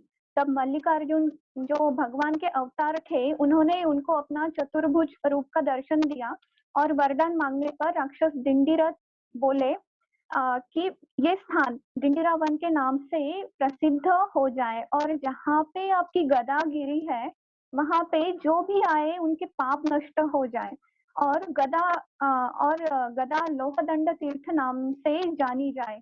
तो भगवान ने कहा तथास्तु। और ये दिंडीरा वन वही स्थान है जहाँ पे रुक्मिणी माता द्वारिका से भगवान से नाराज होकर बहुत कठोर तपस्या करने गई। नेक्स्ट करो। और वहीं पे जन्म हुआ पुंडलिक का। वो जन्म से ही जो मतलब नेक्स्ट जो जन्म हुआ उनका, तो वो जन्म से ही बहुत नालायक थे, माता पिता का अपमान करते थे, उनकी आज्ञा का पालन नहीं करते थे, उनको दुख देते थे, उनके साथ बहुत ही ज्यादा बुरा व्यवहार करते थे। और माता पिता ने सोचा कि ये बेटा बड़ा हो जाएगा, विवाह हो जाएगा तो शायद सुधर जाएगा, परंतु उसकी शादी होने के बाद वो नहीं सुधरा और बहुत ही ज्यादा बुरा और पाखंडी बन गया। तब माता पिता बहुत दुखी हो गए और वहां से यात्रा के लिए काशी निकल गए और वो भी मतलब पैदल गए निकले थे वो। तो तभी उसी समय पुंडलिक अपने मित्रों के साथ घूमने के लिए घोड़ा गाड़ी लेकर काशी निकले। रास्ते में वो अपने बूढ़े बाप को पैदल जाते हुए देखकर भी नहीं रुके। आगे जाने पर रास्ते में कुकुट मुनि का आश्रम आता है, वहां पे पुंडलिक और उनके मित्र रुकते हैं। वहां पे रात में कुकुट मुनि के आश्रम में 3 नव युवतियां आती है जो मतलब बहुत ही ज्यादा निस्तेज, कुरूप और मलिन थी और उन्होंने वहां मतलब वो आश्रम को झाड़ू से पूरा मतलब साफ करती है, सजाती है, फिर गोबर का लेप लगाती है, सुगंधित द्रव्य लगाते हैं और आश्रम को फूलों से सजाते हैं। और जैसे ही उन्होंने वो आश्रम को स्वच्छ किया वैसे ही वो तीनों मतलब जो 3 नव युवतियां थी वो अत्यंत सुंदर, रूपवती और तेज से युक्त हो गई। उनके शरीर से तेजोमय प्रकाश निकलने लगा और ये सब पुंडलिक देख रहा था। और मतलब ये सब देख के वो उनके निकट जाके उनसे पूछा कि आप कौन हैं। तब वो तीनों नवयुवतियां कहती है कि तुम साधु बहुत ही ज्यादा निंदक हो, बहुत पातकी हो, अपने माता पिता को बहुत कष्ट देते हो। तब उनके ओजयुक्त से जो काया निकलती है, सत्य और प्रभावी वचनों को सुनकर पुंडलिक का हृदय परिवर्तित होता है और वो उनसे पूछता है कि आप ही बताएं मैं किस प्रकार यहाँ पे पश्चाताप कर सकता हूँ। उस पर उन्होंने बोला कि तुम सद्गुणी बनो, अच्छा व्यवहार करने वाले बनो, माता पिता की भली भांति सेवा करो, भगवान की पूजा करो, भक्त बनो और भक्तों की यानी वैष्णवों की सेवा करो। और तब आगे वे बताती है कि वो तीनों जो नवयुवतियां है वो गंगा, यमुना और सरस्वती है और वो यहाँ आकर झाड़ू लगाती है, साफ सफाई करती है, जिससे यात्रियों द्वारा उनके भीतर जो पाप छोड़े जाते हैं वो यहाँ पे आने के बाद नष्ट हो जाते हैं और वो वापस मतलब अपने सुंदर रूप में आती है। क्योंकि ये जो आश्रम है वो कुकुट मुनि का आश्रम है और वो बहुत बड़े भगवत भक्त यानी वैष्णव है। तो जैसे ही अगले दिन पुंडलिक के माता पिता वहां पे पैदल आते हैं तो पुंडलिक महाराज उनको देख के चरण पकड़कर क्षमा मांगते हैं और पश्चाताप करते हुए बोलते हैं कि अब मैं आपकी सेवा करूंगा, भगवान की सेवा करूंगा और अपने माता पिता को घोड़ा गाड़ी में बिठाकर वापस घर ले जाते हैं। और ये पुंडलिक है राजा मुचकुंद, जिन्होंने पिछले जन्म में भगवान से वरदान मांगा था कि जिस सुंदर रूप में मुद्रा में आप खड़े हैं वैसे ही मेरे सामने खड़े रहे, जिसकी भगवान को याद थी। इसीलिए जब रूठी हुई रुक्मिणी को मनाने भगवान दिंडीरा वन आते हैं, रुक्मिणी को मनाते समझाते हैं, पर वे वैसे ही गुस्सा रहती है और नहीं मानती है और भी ज्यादा कठोर तपस्या करती है। इसीलिए आज भी पंढरपुर में जो रुक्मिणी माता का विग्रह है वो भगवान से दूर है और उसी क्रोध भाव में है। नेक्स्ट करो। तब उसके बाद भगवान पुंडलिक के घर जाते हैं। वहां चारों ओर काफी घना अंधेरा रहता है। पुंडलिक अपनी माता पिता की सेवा में व्यस्त रहते हैं। अब वो माता पिता की बहुत ही अच्छी सेवा करते हैं, उनके लिए भोजन बनाते हैं, स्नान करवाते हैं, वस्त्र पहनाते हैं, सभी प्रकार से सम्मान करते हैं उनका। और अभी रात्रि का समय था तो वो उनके माता पिता की पैरों की मालिश करके उनको सुला रहे थे। तभी भगवान ने उनके घर में प्रवेश किया और करते हैं और पूरे घर में प्रकाश हो जाता है। तभी पुंडलिक आश्चर्य से भरकर पलट के देखते हैं। नेक्स्ट करो। कि भगवान खड़े हैं जो हंस रहे हैं, उनके घुंघराले बाल उनके मुख से होते हुए खांदों पे आए हैं, कानों में मकराकृत कुंडल हिलडुल रहे हैं और मतलब कमल सदृश आंखें उनको निहार रही थी। उन्होंने जो पीताम्बर पहना था वो मतलब पीले कलर का था, गले में वैजंती माला है, वक्ष में कौस्तुभ मणि है, हाथों में बाजूबंद है। बड़ा ही सुंदर वात्सल्य भाव से पुंडलिक को निहारते हुए वो हंस रहे हैं। उन्हें देखकर पुंडलिक कहते हैं कि मैं अभी अपनी माता पिता की सेवा में व्यस्त हूँ, पश्चात आपसे मिलता हूँ। और ये कहकर एक ईंट फेंककर वो कहते हैं कि कृपया आप इस पे तब तक खड़े रहें। पुंडलिक भगवान के भक्त थे और उनके माता पिता भी भक्त थे, वैष्णव थे। उनकी सेवा में पुंडलिक मग्न है। ये देखकर भगवान और भी ज्यादा प्रसन्न हो जाते हैं और रुकने के लिए तैयार हो जाते हैं। जब माता पिता सो जाते हैं तब पुंडलिक पलटे और भगवान को साष्टांग दंडवत किया करते हैं। तब भगवान कहते हैं, पुंडलिक मैं तुम्हारे भक्ति से और तुम्हारी माता पिता की सेवा से मैं बहुत ही ज्यादा प्रसन्न हूँ, मांगो क्या चाहते हो। नेक्स्ट करो। तो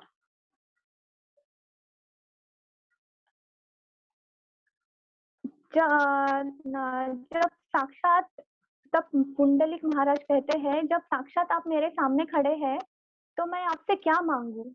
मैं आपको ही मांगता हूँ, क्योंकि आपसे मैं जो भी मांगूंगा वो जीवन के पश्चात यहीं पे छोड़ के जाना पड़ेगा। इसीलिए साक्षात कल्प वृक्ष की तरह आप मेरे सामने खड़े हैं तो मैं आपको ही मांगता हूँ।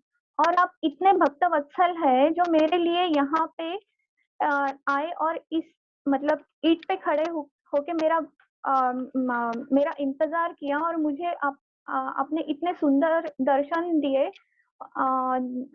है। और जिस प्रकार मतलब भक्त वत्सलता के कारण आप द्वारिका धाम से यहाँ पे आए हैं और जिस प्रेम से मुझे आपने दर्शन दिया है, उसी प्रकार सभी भक्तों को दर्शन दो। और कोई कितना भी पापी हो वो आपके दर्शन पाके उसका पाप नष्ट हो जाए। तब भगवान उसी रूप में कमर पे हाथ रखकर आज भी सभी भक्तों को वहां पे दर्शन दे रहे हैं।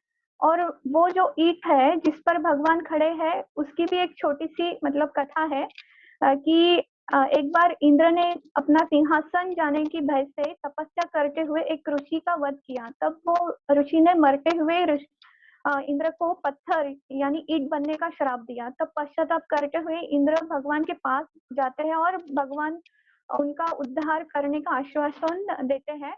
और ये ईंट वही ईंट मतलब इंद्र है जिस पर भगवान खड़े हैं। और इसका एक और भी एक अर्थ मतलब ऐसा होता है कि ईंट मतलब इंद्र जो स्वर्ग मतलब स्वर्ग के राजा है, इंद्रिय भोग करते हैं, करने के लिए मतलब जाने जाते हैं, हम उनको उसी से पहचानते हैं। तो बुद्धिमान व्यक्ति अपने इंद्रियों को मतलब कि भगवान के सेवा के लिए लगाते हैं। योग में देखा जाए तो जो मतलब मूलाधार चक्र भगवान जैसे खड़े हैं वो मूलाधार चक्र पे खड़े हैं, और दोनों हाथ जो कमर पे है उसको मतलब ईड़ा पिंगला नाड़ी जो मतलब बोला जाता है, मतलब कमर के मध्य से क्रॉस होके जाती है, उसको ब्रह्म नाड़ी भी बोला जाता है। और दूसरी एक चीज जैसे भगवान को माउली भी कहा जाता है, कि विठल विठू माउली बोला जाता है, क्योंकि मतलब भक्त भगवान को मतलब भगवान पिता की तरह हम मानते हैं, लेकिन यहाँ पे भगवान, क्योंकि भगवान माता के जैसे अपनी देखभाल केयरिंग कर रहे हैं, और श्री विठल जी पुरुष होते हुए भी उनका प्रेम इतना शुद्ध है जैसे माता का होता है, इसीलिए उनको मतलब कि माउली बोला जाता है। और मतलब कोइंसिडेंट ऐसा भी है कि आज मदर्स डे है, तो हम विठल जी के बारे में सुन रहे हैं, मतलब थोड़ा कथा करने की कोशिश कर रही हूँ मैं। और दूसरी एक बात मतलब ऐसी है कि मराठी में ईट को बोलते हैं वीट, तो इसीलिए उनको बोला जाता है विठल।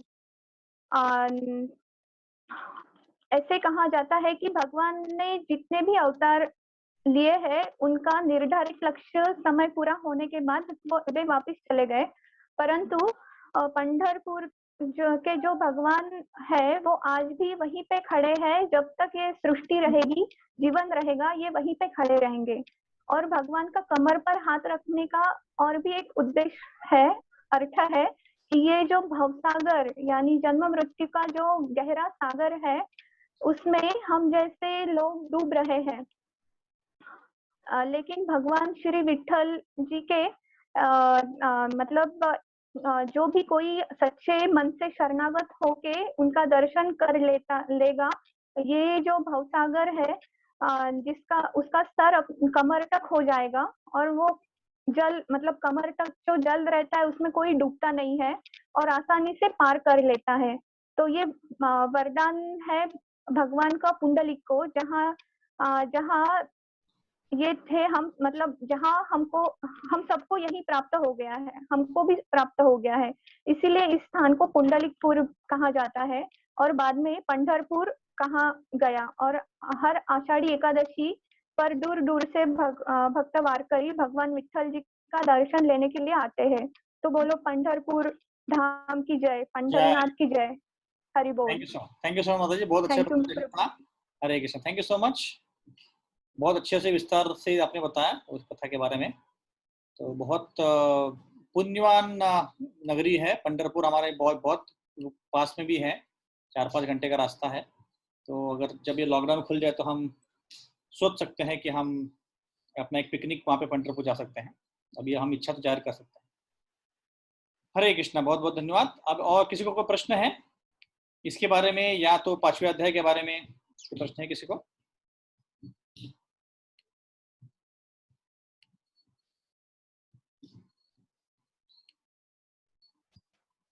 कोई प्रश्न नहीं है? हरे कृष्ण प्रभु जी, मुझे एक प्रश्न है। प्रभु जी, आपने गुरुवार के सेशन में कहा था कि भगवान अपने शत्रु को भी एक समान भाव से देखते हैं, उनको भी वो मुक्ति प्रदान करते हैं, और ऐसा भी कहा था आपने कि उनका कोई शत्रु भी नहीं होता और मित्र भी नहीं होता, वो सबके लिए एक ही भाव रखते हैं। तो प्रभु जी अध्याय 4 और 3 श्लोक में भगवान अर्जुन से कहते हैं कि मैं तुम्हें अपना दिव्यज्ञान इसलिए बता रहा हूँ क्योंकि तुम मेरे भक्त भी हो और मित्र भी हो। तो इस श्लोक में भगवान ने अर्जुन को अपना मित्र बताया है प्रभु जी, तो ऐसा नहीं, तो एक्चुअली क्या है, ये दोनों कॉन्टेक्स्ट अलग है ना माता जी। अभी जो भागवतम में हम चर्चा कर रहे हैं इस कॉन्टेक्स्ट से चर्चा कर रहे हैं कि भगवान जो भी कार्य करते हैं वो सबके लिए लाभदायी होता है। जैसे हम फ्राइडे को हमने चर्चा किया था कि भगवान सबके सुहृद हैं, इसका मतलब सब भगवान सबके लिए अच्छा ही सोचते हैं। तो उस कॉन्टेक्स्ट में हम बता रहे हैं कि भगवान इवन जो दुश्मन होते हैं, जो राक्षस प्रवृत्ति के लोग हैं, उनको भी कल्याण करते हैं। तो उस कॉन्टेक्स्ट में वो बात है। अभी यहाँ पे कृष्ण भगवान आप जो बता रहे हैं 4th चैप्टर 30th श्लोक में तो यहाँ पे भगवान इसलिए ऐसा बोल रहे हैं क्योंकि वो बोल रहे हैं कि भगवद गीता जो है, जो भक्त लोग ही समझ सकते हैं, बाकी लोग नहीं समझ पाएंगे। ये कॉन्टेक्स्ट में बता रहे हैं, है ना। तो अभी आप देखेंगे तो यहाँ पे है तीसरा बोल रहे हैं ना, 30 नहीं 4 अध्याय 4 3 नंबर का श्लोक। 3 नंबर का। हाँ, स यावय महातेद्य योगो प्रोक्त परातो न भक्तोसी में सकाचीति रहस्यम। इसलिए भगवान यहाँ पे बता रहे हैं रहस्य है, क्योंकि एक्चुअली भगवद गीता, इवन प्रभुपाद जो इंट्रोडक्शन टू भगवद गीता में बोलते हैं कि एक्चुअली भगवद गीता समझने के लिए आपको एक भाव चाहिए, वो है कि कृष्ण को पहले भगवान मानना चाहिए, और दूसरा पॉजिटिव भाव चाहिए। अगर आप भगवान कृष्ण को भगवान नहीं मानोगे और भक्ति के रूप में भगवद गीता नहीं समझोगे तो आप नहीं समझ पाओगे। तो उस कॉन्टेक्स्ट में बता रहे हैं कि स एवाय मया तेद्य योगो प्रोक्त परातना भक्तों से नहीं सका चेती रहस्य, मतलब इस रहस्य को समझने के लिए वो भक्त ही होना चाहिए, तभी आप समझ पाओगे। इस कॉन्टेक्स्ट में बता रहे हैं। एक्चुअली भगवान के लिए कोई दुश्मन और मित्र है ही नहीं, क्योंकि सब कोई भगवान से ही आया है ना। पर ऐसे कोई जीव होते हैं जो भगवान को मानना नहीं चाहते, और हम भी उसमें है एक्चुअली, इसीलिए तो हम ये भौतिक जगत में आए हैं। तो पर भगवान हमको दुश्मन नहीं मानते, या भगवान हमको ऐरा गैरा नहीं मानते, हम उनको मानते हैं। जैसे युधिष्ठिर महाराज के कोई दुश्मन नहीं था, है ना, वो अजात शत्रु बोलते हैं उनको। इसका मतलब है कि उनका कोई दुश्मन नहीं था। तो आप बोलेंगे हैं ऐसे कैसे हो सकता है, सारे कौरव तो उनको दुश्मन थे। तो युधिष्ठिर के नजरों से, युधिष्ठिर महाराज की नजरों से कोई दुश्मन नहीं था, उनके लिए सब सम थे। पर उनको मानने वाले दुश्मन भी तो थे, जैसे कौरव थे, तो उस एंगल से उनको दुश्मन थे। बट युधिष्ठिर उनको भी कभी दुश्मन उन्होंने माना। जब इवन लड़ाई होने के बाद भी वो रो रहे थे कि मेरे कारण इतने लोग मारे गए, और उन्होंने धृतराष्ट्र और गांधारी की बहुत बहुत सेवा की उसके बाद भी, जब सबको मारा गया था, है ना। तो ये अलग अलग कॉन्टेक्स्ट में चीजें हैं। तो ऐसा नहीं कि भगवान के कोई मित्र नहीं है या भगवान के कोई प्रिय नहीं है, ऐसे भगवान के प्रिय और मित्र तो बहुत है, और भगवान की नजरों के हिसाब से उनके लिए कोई दुश्मन नहीं है ऐसे। ठीक है, okay, thank you very much. Hare Krishna Prabhu ji. हाँ जी, बताइए प्रभु जी, जैसे हम कहते हैं कि जो भी इच्छा जो भी होता है हमारे साथ प्रभु की इच्छा से ही होता है, तो जो हमारे कर्म भी है वो सब प्रभु की इच्छा से ही होते हैं। हम अच्छे कर्म करते, बुरे कर्म करते, वो भी सब प्रभु की इच्छा से ही होते हैं। नहीं, ऐसा नहीं अभी है। हम किस ऐसा नहीं है। एक्चुअली क्या है, आपको एक थोड़ा इंडिपेंडेंस दिया गया है, आपको एक क्या बोलते हैं उसको, स्वतंत्रता दी गई है कि आपको क्या करना है ना। तो आप अच्छा कर्म, जैसे अभी ये सेशन है ना, हम भगवद गीता की क्लास दे रहे हैं। अब इस क्लास में आना है नहीं आना है आपके हाथ में है। भगवान ने आपको अपॉर्चुनिटी दी है कि भगवद गीता सुनो आप, है ना। तो ये आपके लिए, आपके पास स्वतंत्रता दी गई है कि आप कार्य कर सकते हो। पर अभी जब तक भगवान इसको अप्रूव नहीं करते हैं कोई कारण से, तब तक आप इस क्लास में आ पाओगे कि नहीं, ये डिपेंड करता। जैसे आपने डिसाइड कर लिया कि मुझे क्लास में जाना है, पर उसी समय कोई आपके रिलेटिव आ गए घर पे, तो आप नहीं आ पाओगे। इसका मतलब क्या कि कोई कारण से, अब वो क्या कारण है वो तो भगवान ही जाने, और बहुत सारे उसके रीजंस हैं।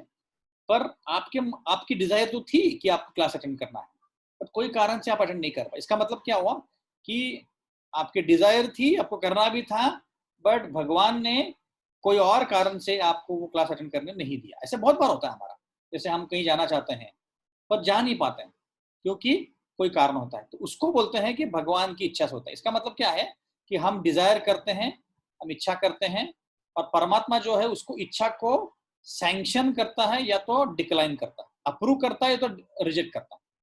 हाँ, तो इसके लिए एक श्लोक भी है, सर्वस्य चाहम हृदय संदविष्टो मत्ता स्मृतिर्ज्ञानमपोहनम च वेदेश सर्वे, नहीं ये वाला नहीं, सॉरी, मैं भूल रहा हूँ उसको।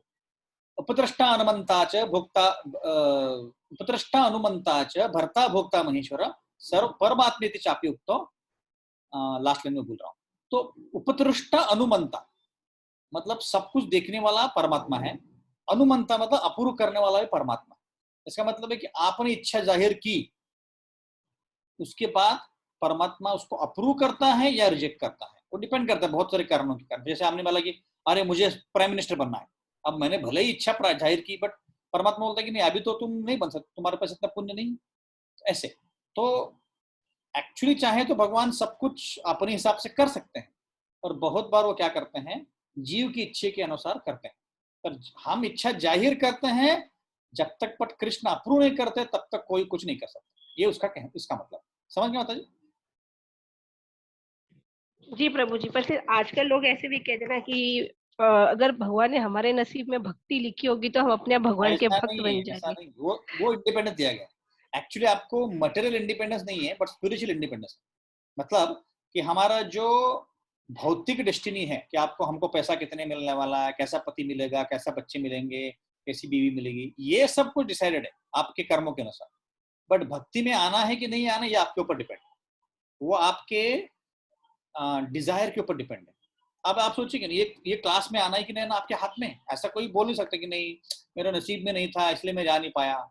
ऐसा बोलते हैं लोग बट ऐसे जरूरी नहीं है, आपके हाथ में। हाँ, अभी किसी ने अगर बहुत पाप किए, जैसे अभी दाऊद इब्राहिम है या ओसामा बिन लादेन है, अब आजकल के पॉलिटिशियन भी बहुत पाप करते हैं, वो इमीडिएटली भक्ति नहीं कर पाएंगे जब तक कोई शुद्ध भक्त, प्रभुपाद जैसा भक्त उनको दया के कारण जाके भक्ति प्रदान करे, फोर्सफुली भक्ति प्रदान करे, तब तक वो भक्ति में नहीं आ पाए, क्योंकि उनके पास पुण्य नहीं है। भगवान बोल रहे हैं 7वें अध्याय में 28 श्लोक में, तेषाम ते अंतगतम पापम जनानाम पुण्य कर्माणाम ते द्वंद्व मोह मुक्त्वा भजन्ते माम दृढ़व्रत। जब तक पाप नष्ट नहीं होंगे एक हद तक, तब तक कोई भक्ति नहीं कर पाए। तो भले लोग कितना भी बोलेंगे नहीं नहीं मेरे नसीब में भक्ति नहीं करना, ऐसा नहीं है, उनके हाथ में होता है, पर वो उसका जो स्वातंत्र का यूज है वो नहीं करता है। वो लोग क्या करते हैं कि नहीं मूवी देखते हैं, कोई और कुछ करता है और वो भक्ति में नहीं आता। ठीक है माता जी? प्रभु जी एक और बात था, जो चौथा अध्याय में 34 वाला श्लोक है। हाँ, एक्चुअली मैं हमारा एक बुक पढ़ी थी। हाँ जी, मैं साई चरित्र पढ़ रही थी तो उसमें ये श्लोक का डिस्क्रिप्शन लिखा हुआ था, तो थोड़ा आप इसके बारे में बताएंगे क्या प्रभु जी? क्या श्लोक के बारे में बताना है? और थोड़ा उसका डिटेलिंग, क्योंकि इसमें एक परिप्रश्न है, सेवा के बारे में है। तो अर्जुन को कृष्ण भगवान क्यों कहते कि अपने से जो बड़े हैं उनको सेवा करना चाहिए, किस प्रकार की सेवा के बारे में वो बोलना चाहते हैं? और प्रश्न के पर परिप्रश्न का वो क्यों लगाया है? प्रश्न पूछना और परिप्रश्न में क्या फर्क है? हाँ, एक मिनट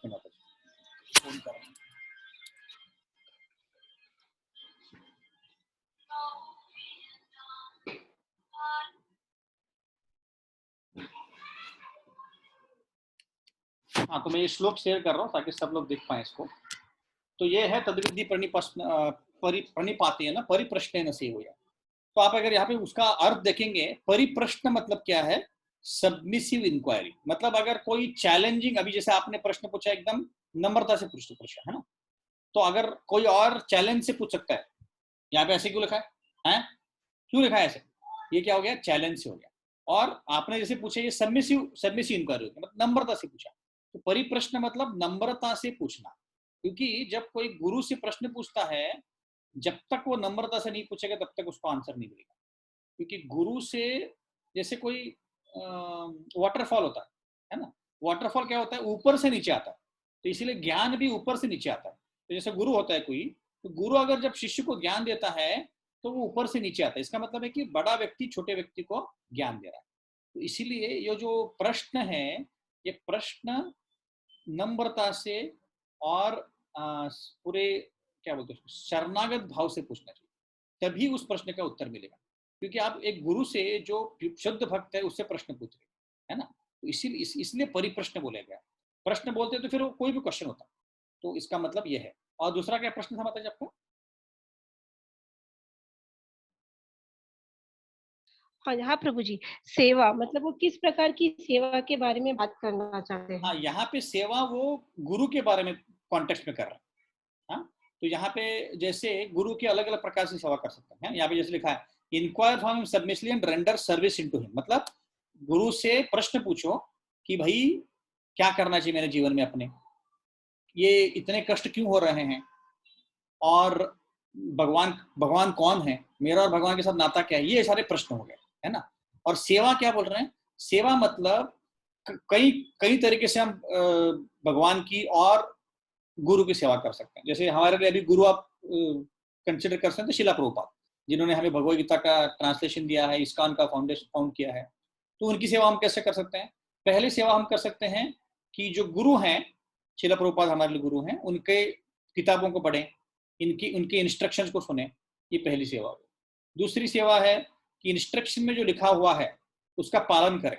जैसे अभी शिला प्रभुपाद इसके इंस्ट्रक्शन लिखते हैं कि आप यू चैंट हरे कृष्णा, रोज आप 16 माला करो, रोज भगवद गीता पढ़ो, ये बोल रहे हैं, तो उसका पालन करना, तो ये सेवा हो गया। तीसरा, प्रभुपाद कई सारे पर्पट्स में लिखते हैं कि भगवान की आराधना करो, घर में एक फोटो रखो कृष्ण का, उसकी आराधना करो, ये तीसरा हो गया। चौथा हो गया कि आप घर में जो भी पकाते हो तो भगवान कृष्ण को ऑफर करो, ये चौथा हो गया। तो ये सब चीजें करने से हम डायरेक्टली भगवान कृष्ण की और हमारे गुरु महाराज हैं अभी के लिए शिला प्रभुपाद, उनकी हम सेवा करें। तो सेवा अलग अलग कर सकते हैं, उनके शरीर के भी कर सकते हैं, पर अभी शिला प्रभुपाद तो इस अभी धरातल में नहीं है, और आप में से कई लोगों ने अभी तक गुरु का चयन नहीं किया है, तो तब तक हम पर्सनल सेवा नहीं कर पाएंगे। बट पर्सनल सेवा भी कर सकते हैं गुरु की, अगर हमें मौका मिले तो बहुत मुश्किल से मौका मिलता है। जैसे शिला प्रभुपाद जब थे, उनके गुरु, उनके शिष्य जो थे, उनका मसाज करते थे, उनके लिए खाना बनाते थे, उनके लिए कई सारी चीजें करते थे, तो वो सेवा हुई। तो कई प्रकार की सेवा होती है, बट बेसिक सेवा यह है कि हम इंस्ट्रक्शन सुने उनका, उसका पालन करें और हमारे जीवन में उसको उतारने का प्रयत्न करें। और शिला प्रभुपाद ने और एक इंस्ट्रक्शन दिया है कि जारे देखो तारे करो कृष्ण उपदेश, मतलब जो भी आपको दिखे, आपके रिलेटिव्स, फ्रेंड्स, उनको कृष्ण के बारे में बताओ, जितना आपको पता है उतना बताओ। और आप बोलेंगे नहीं नहीं प्रभु जी, हम क्या बताएंगे, कैसे बताएंगे, तो आप उनको इस प्रोग्राम में लेके आओ, आप उनको भगवद गीता दे दो, भागवतम दे दो, ये भी एक प्रकार की सेवा हो सकती है। ठीक है माता जी? थैंक यू प्रभु जी। हरे कृष्ण। और हरे कोई प्रश्न कृष्ण। किसी को? हरे कृष्ण। हरे कृष्णा प्रभु जी। यस माता जी। अभी आपने जैसे भक्ति का बताया कि भक्ति एक डिजायर से, वो अपनी एक फ्री विल दी हुई है भगवान ने, इच्छा शक्ति अपनी। करेक्ट। तो जैसे हम कुछ उदाहरण देखते हैं, कभी भक्ति पूर्व जन्म के फल के रूप में भी मिलती है। जैसे ये हमने रिसेंटली एग्जांपल देखा, पंकज आंगिरी प्रभु जी मायापुर में, वो तो लंदन में रहने वाले थे और इतनी कम उम्र में वहां से यहाँ आए और प्रभुपाद के इतने बड़े, बहुत बड़े डिवोटी बन गए। तो कोई भक्ति उनकी पूर्व जन्म की संचित थी क्या? यस यस, उनकी ये भक्तों की पूर्व संचित है, क्योंकि बहुत एडवांस डिवोटी थे लोग, ये बहुत उच्च कोटि के डिवोटी हैं। 50 साल एक ही सेवा करना, वो भी यूके से जाके मायापुर में, इतना आसान नहीं, और वो भी एक दृढ़ता से नैष्ठिक की ब्रह्मचर्य रहना इतना आसान नहीं है। तो उनकी सेवा जो है, उनकी भक्ति पूर्व कर्मों से है, उनकी पूर्व संचित भक्ति बोल सकते हैं आप, और उनको खास भेजा गया था सेवा करने के लिए प्रभुपाद की, इसलिए वो आए थे। पर कई बार वैसी भी भक्ति होती है, और जैसे शुद्ध भक्त है शिला प्रभुपाद, उनकी दया से भी कभी कभी भक्ति हमें मिल सकती है। तो वो कैसी मिली है, क्या मिली, वो तो जानना बहुत मुश्किल है, पर वो भी एक प्रकार है ऐसे। ठीक है मतलब। Yes Prabhu, thank you. और कोई प्रश्न है किसी को?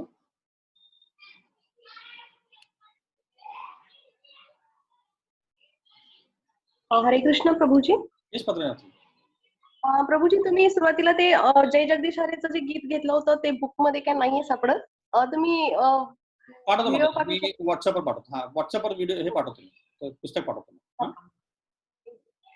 हरे कृष्ण प्रभु जी। यस माता जी। जिनके बारे में भी हर्षा माता जी।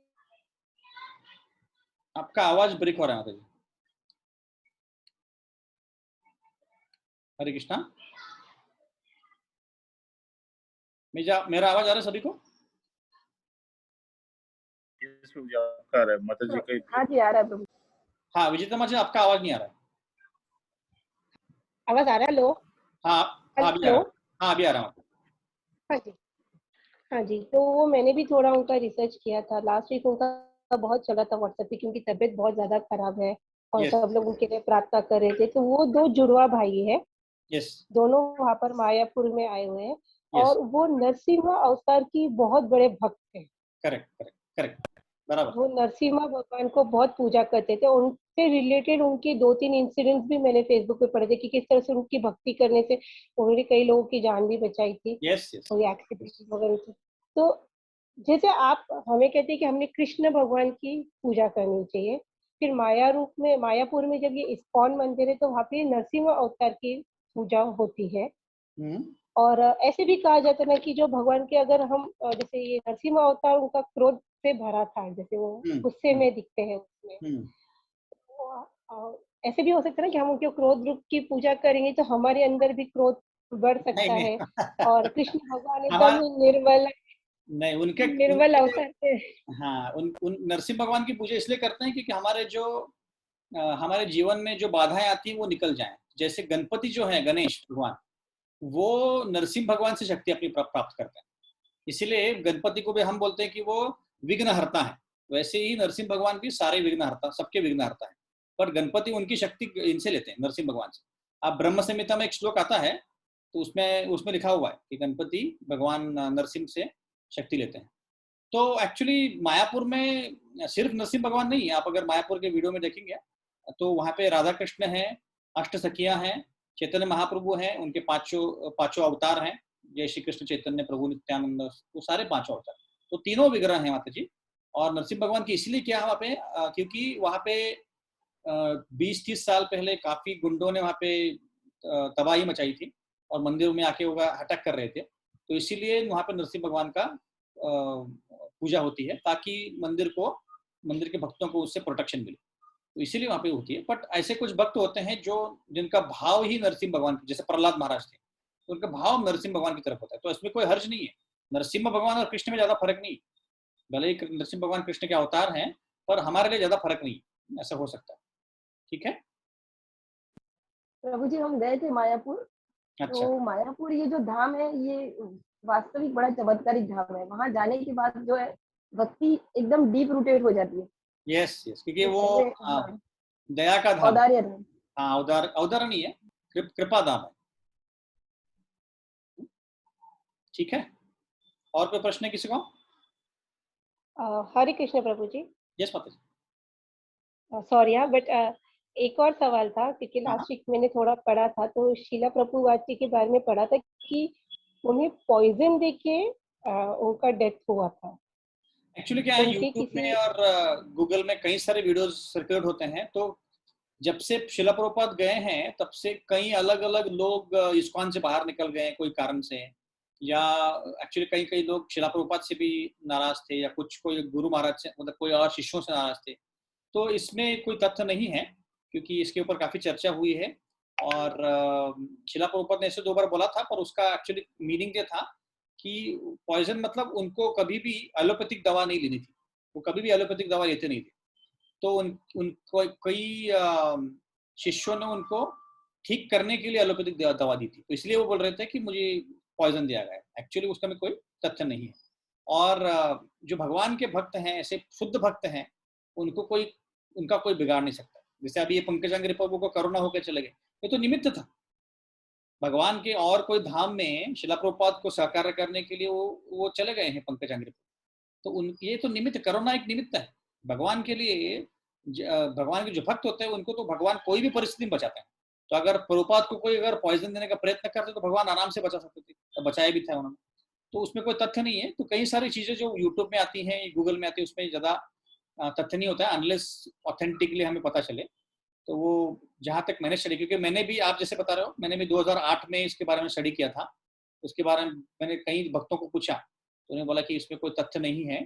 एक्चुअली आप अगर प्रभुपाद का एक लीलामृत करके है, 7 किताबों का वॉल्यूम्स का एक किताब आता है, उसमें काफी विस्तार में प्रभुपाद के बारे में बताया गया है, और उनके शिष्य उनको बहुत चाहते थे। एक भी शिष्य ऐसा नहीं था कि उनसे विमुख था, वो सारे शिष्य अपने जान से चाहते थे, जान से भी ज्यादा चाहते थे।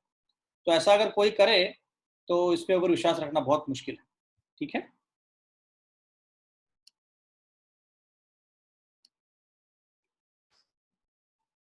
ओके। तो और कोई प्रश्न नहीं थे, यही पे विराम देंगे। वासुचित प्रभु, अनाउंसमेंट कुछ करना है आपको?